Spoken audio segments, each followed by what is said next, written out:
Oke, assalamualaikum warahmatullahi wabarakatuh. Selamat datang di channel Mechanic Eye Corps, channel penuh inspiratif dan juga edukatif. Pada materi Mentors pada kesempatan hari ini, yaitu yang ke-15 pada problem hidrolik PC 400 LC-8 berkaitan dengan mesin push up tidak bisa berfungsi dengan baik dan bagaimana cara melakukan pengecekannya. Di sini hanya ada dua komponen ya penyebab kerusakan mesin push up itu tidak bisa tidak bisa berfungsi ya.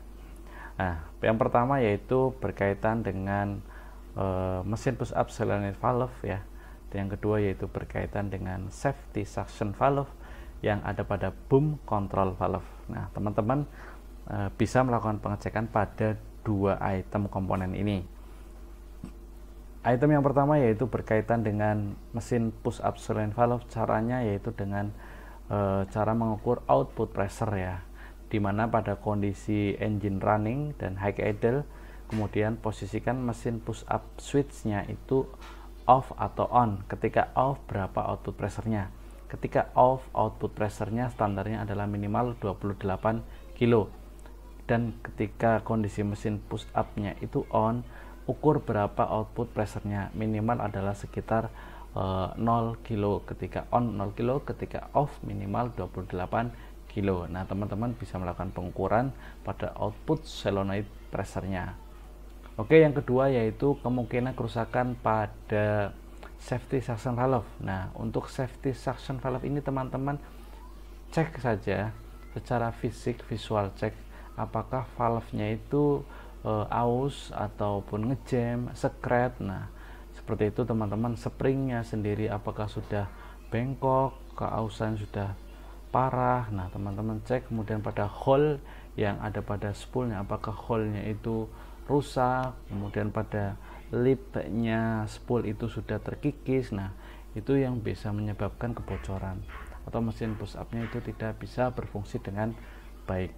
Kali ini yang akan aku bahas yaitu berkaitan dengan problem hidrolik pada PC 400 LC-8, problem hidrolik yang ke-16, yaitu ketika work equipment dioperasikan secara kombinasi dan kecepatan pada sisi mana yang yang lebih rendah. Misalkan seperti ini, misalkan antara boom rise dan juga arm in, mana sisi yang lebih diprioritaskan, mana yang sisi akan terbebani. Oke, teman-teman semua, apa aja kemungkinan yang menjadi permasalahan dan standarnya apa sih ketika attachment ini saling berkombinasi.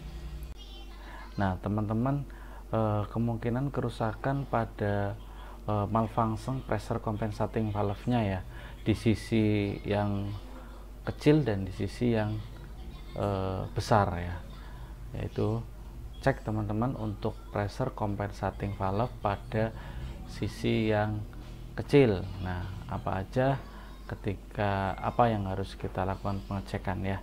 Di sini contohnya yaitu ketika boom rise dengan arm in dikombinasikan, teman-teman lakukan pengecekan pada sisi yang besar ini. Seharusnya adalah yang mendapat beban besar adalah di sisi boom, dan mendapat beban yang kecil, lebih kecil itu adalah di sisi arm ketika boom rise dan arm in dikombinasikan. Nah, kemudian ketika boom rise dikombinasikan dengan arm out, maka beban yang lebih besar adalah di armnya, kemudian di boomnya itu lebih kecil.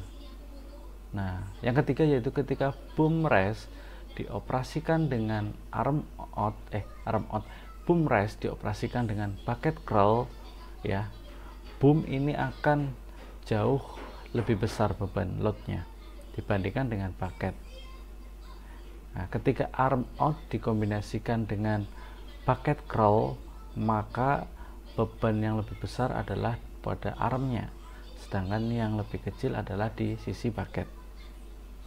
Oke, yang terakhir adalah ketika teman-teman mencoba mengkombinasikan antara boom lower ya boom lower dengan arm out, maka beban yang lebih besar adalah di sisi armnya, kemudian sisi kecil adalah boomnya. Jadi kuncinya sih kalau boom arm biasanya kondisinya adalah lebih yang beban besar adalah di arm ya. Untuk boom rest dengan bucket maupun dengan arm in itu pasti akan yang lebih besar di sisi boomnya, yang beban loadnya lebih tinggi. Oke teman-teman, itu adalah standar ya pengecekan. Nanti kalau teman-teman menjumpai problem seperti ini ya, cek pada compensating valve-nya di sisi mana yang ketika kita kombinasikan coba boom rest sama arm yang pergerakannya lambat. Nah, ketika boomnya ini lebih lambat dibandingkan dengan arm, ya wajar itu kan, berarti normal aja. Nah, ketika pergerakannya itu sangat lambat, sangat lemah, armnya itu lemah, itu kan berarti ada masalah pada compensatingnya. Nah teman-teman, seperti itu contohnya. Oke, yang berikutnya adalah problem yang ke-17.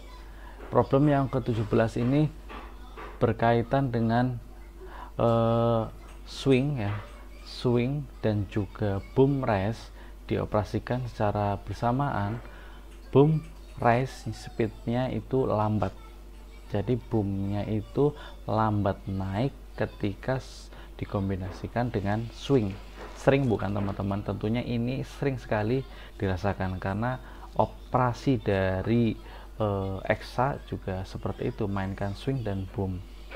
Oke, nah teman-teman lakukan pengecekan ya terlebih dahulu pada problem yang ke-7, pembahasan yang ke-7. Nah, selesaikan terlebih dahulu untuk sisi speed, boom speednya. Nah, apakah normal atau tidak dari beberapa item yang pada video-video saya sebelumnya itu sudah dilakukan atau belum. Lakukan itu terlebih dahulu. Apabila dari problem hidrolik yang ke-7 itu belum ada temuan, lakukanlah pengecekan pada LS selector valve-nya. Kemungkinan ada kerusakan pada seal yang sudah rusak atau aus atau sudah terkikis atau terlipat atau terputus. Nah, lakukan untuk sealnya juga, cek juga valve-nya, cek springnya juga. Oke teman-teman ya, seperti itu teman-teman untuk problem apabila boom rest low ketika swing.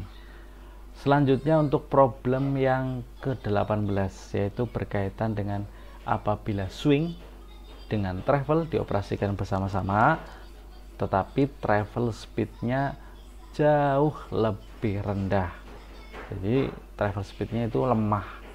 Nah, apa yang harus kita lakukan pengecekan? Yang pertama-tama teman-teman lakukan pengecekan pada problem hidrolik pada video-video saya yang ke-20 ya. Lakukan pengecekan itu terlebih dahulu.